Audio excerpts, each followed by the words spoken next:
आदाब, good evening, सत श्री अकाल, नमस्कार। मैं एंकर सी इस्माइल और आप देख रहे हैं SNF 24 टीवी का खास बुलेटिन। इस वक्त यमन को ज़रूरत है दुनिया की मदद की। अगर उसे दुनिया की मदद अगर यमन को नहीं मिलती है तो यमन शिकार हो सकता है भूखमरी का, और ये पूरी भूखमरी का शिकार हो सकते हैं यमन के सबसे छोटे बच्चे। देखिए संवाददाता BBC रिपोर्टर और हमारे नुमाइंदे SNF 24 की खास रिपोर्ट। सलवा अल-ओदावी 5 साल की हैं, ठीक जंग के बराबर। सलवा कुपोषण की वजह से होने वाली दिमागी बीमारी सेरेब्रल एट्रोफी से पीड़ित हैं। 2 महीने की उम्र से ही उन्हें यह बीमारी है। यमन को तबाह करने वाले हालात ने ही उनकी जान संकट में डाल दी है। इंसानों की छेड़ी जंग, इंसानों की ही पैदा की हुई भूख और अब कोरोना वायरस ने तबाह यमन को अपने चंगुल में जकड़ लिया है। सलवा के माँ बाप भी यमन के उन 20 लाख लोगों में से हैं जिन्हें जंग की वजह से अपना घर छोड़ना पड़ा है। सलवा के पिता इब्राहिम कहते हैं कि वो इलाज पर और खर्च करने की हालत में नहीं हैं। हम कोरोना और जंग के बीच फंस गए हैं। सिर्फ खुदा ही हमारी हालत जानता है।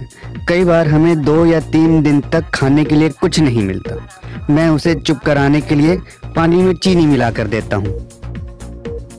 सलवा ऐसी अकेली बच्ची नहीं है।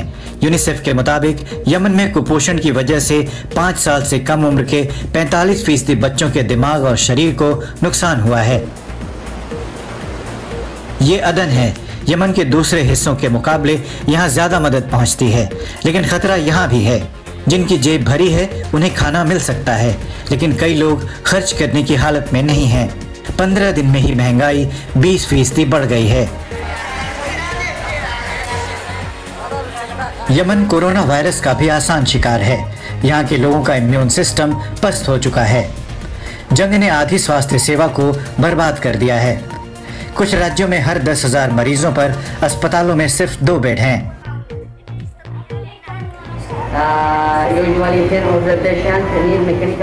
डॉक्टर उमर कासिम अल तुर्की ने अदन के एक अच्छे अस्पताल से हमारे लिए ये वीडियो भेजा है।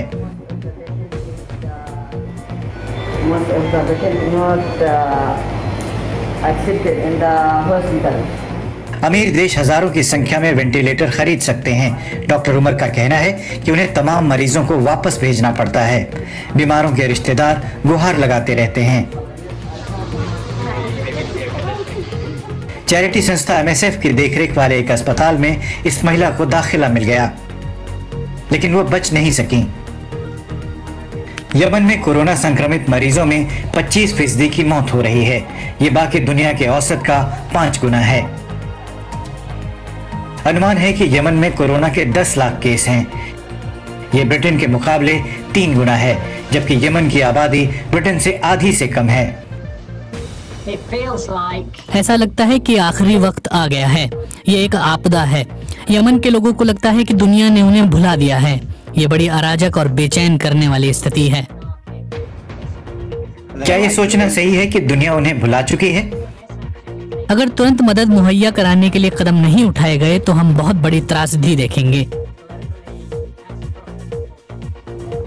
जंग हालात को और खराब बना रही है। अलगाववादियों ने देश के दक्षिणी हिस्से को उत्तर से अलग करने के लिए नया संघर्ष छेड़ दिया है। 5 साल पहले सऊदी अरब ने ईरान समर्थित हूती विद्रोहियों के खिलाफ जंग शुरू की थी।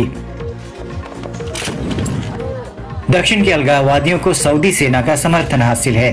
सऊदी अरब की कोशिश संघर्ष विराम कराने की है, जो अब तक नहीं हो सका है। संयुक्त राष्ट्र ने यमन को मिलने वाली मदद कम कर दी है। मदद देने वाले देशों ने बीते साल के मुकाबले फंड आधा कर दिया है। यूनिसेफ के मुताबिक यमन का एक बच्चा एक दिन में इतनी दिक्कतें झेल लेता है जितना बाकी दुनिया के ज्यादातर लोग पूरी जिंदगी में झेलते हैं। सलवा जब बच्ची थी तब माता पिता को उन्हें अस्पताल से लेकर भागना पड़ा था। उस अस्पताल पर सऊदी सेना ने बम गिराए थे और 19 लोगों की मौत हो गई थी। अब 5 साल की हो चुकी सलवा की जान बचाने के लिए परिवार को नई जंग लड़नी है।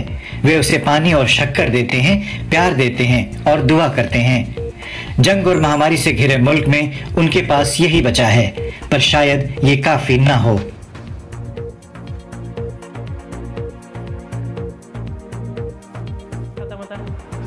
इसी के साथ हमारा बुलेटिन यहीं पर ख़त्म होता है। तमाम HNF24 TV के स्टॉक को दीजिए इजाज़त। आप हमारे ट्विटर पर भी हमारे पेज को फॉलो कर सकते हैं, यूट्यूब पर फॉलो करने के अलावा फेसबुक पर भी और इंस्टाग्राम पर भी आप हमारे चैनल को फॉलो कर सकते हैं। इसी के साथ हमें दीजिए इजाज़त। अगर रिलेटेड न्यूज़ मुझसे अगर आप भेजना चाहते हो या फिर बात करना चाहते हो तो आप मुझे पर्सनली मैसेज इंस्टाग्राम पर भी कर सकते हैं, जिसका नेम है सैयद इस्माइल ज़बी। मैं एंकर सैयद इस्माइल, मुझे दीजिए इजाज़त।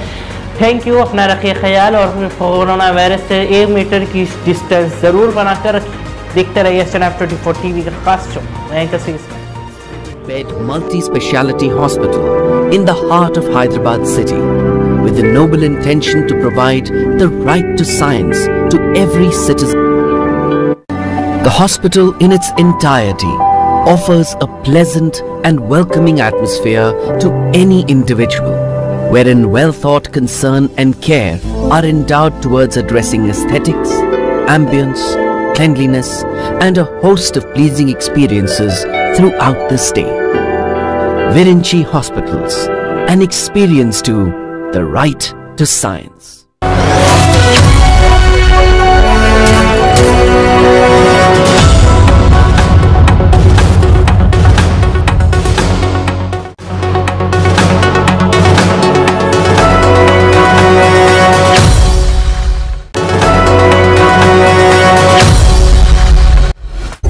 ये है HNIF News Plus 24 और आप देख रहे हैं